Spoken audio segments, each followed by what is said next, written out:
नमस्कार दोस्तों, मैं हूं डॉक्टर BM बघेल। सबसे पहले मेरे चैनल को लाइक, सब्सक्राइब और शेयर कर दीजिए। दोस्तों, एकदम नई लिस्टिंग बता रहा हूं। जो 14 अगस्त को लिस्ट हुआ था, लगभग 14% के प्रीमियम में 14% ऊपर खुला था।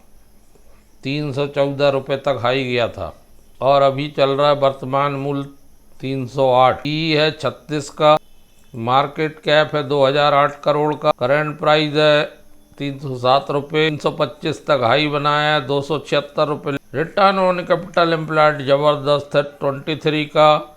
रिटर्न ऑन इक्विटी बहुत बढ़िया 25 की। फेस वैल्यू 2 रुपये का। इस स्टॉक को बताने के पीछे केवल और केवल एक उद्देश्य है।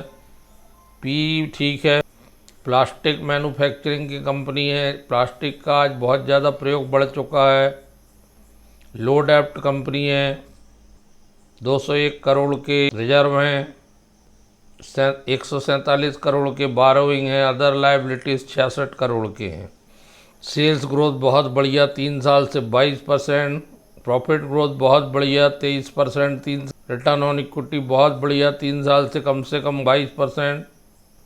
जिस प्रकार की प्लास्टिक की मांग है बाजार में, उस हिसाब से ऑल टाइम प्लास्टिक एक अच्छा स्टॉक लग रहा है। लेकिन आने वाले 3 महीने में इसमें बढ़त दिख सकती है।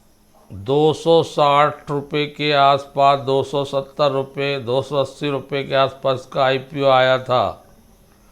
14 अगस्त को ये लिस्ट हुआ है। 15 अगस्त को 15 से 17 तक छुट्टी थी। कल मंडे और आज ट्यूसडे, 2 दिन वर्किंग के मिले हैं। अभी इसको चुनने के पीछे 70.14% हिस्सा भी प्रमोटर ने रखा है।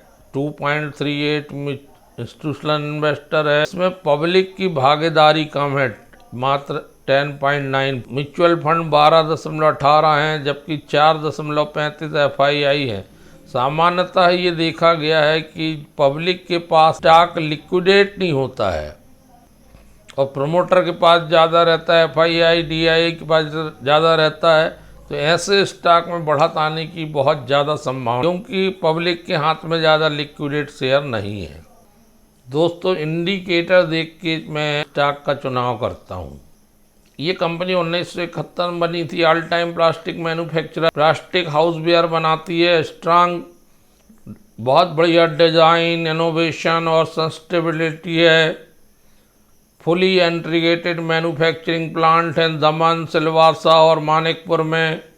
प्रोडक्ट पोर्टफोलियो में लगभग 1848 इनके प्रोडक्ट आते हैं। SKUs 8 कैटेगरी में, including kitchenware, storage, cleaning, bath and junior item. Domestic brand में ऑल टाइम कंट्रीब्यूट अराउंड लगभग 7.6% है। बाकी FY 2025 रेवेन्यू जो है बाकी B2B से आती है, वाइट लेवल से। इसकी ग्लोबल रीच और क्लाइंट है, एक्सपोर्ट करता है 29 कंट्री को ये कंपनी।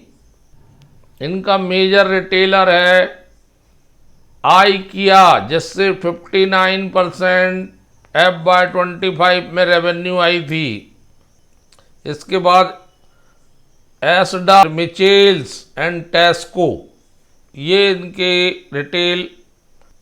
रिटेलर्स हैं।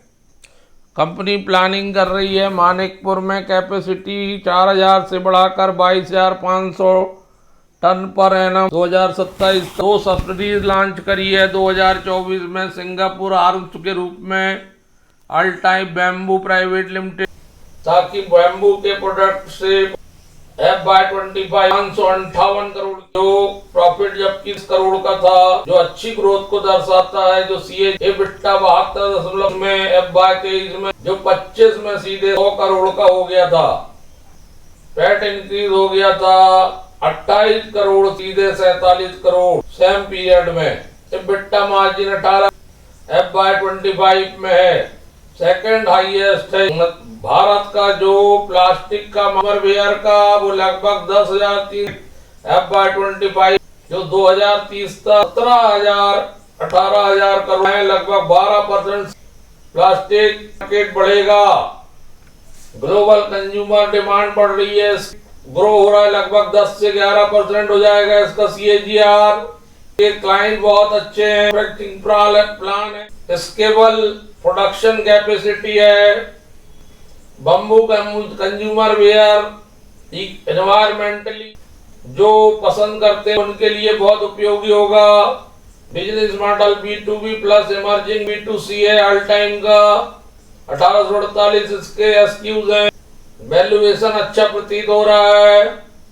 एक बहुत अच्छी वेल एस्टेब्लिश प्लास्ट जिसका ग्लोबल प्रेजेंस है और रोबस्ट ऑपरेशनल भी है, डाइवर्सिफिकेशन, फ्यूचर ग्रोथ की संभावना है। रिटेलर्स पर अभी निर्भर है, जैसे IKEA इन्वेस्टर है, श्रीमंत और अधिकतम, इसके लिए कोई खतरे वाली बात नहीं है। दे के जाएगा, सामने आएगा, उससे और स्थिति स्पष्ट हो जाएगी। दोस्तों, शेयर मार्केट स्टॉक पहचान लेना बहुत बड़ी बात है।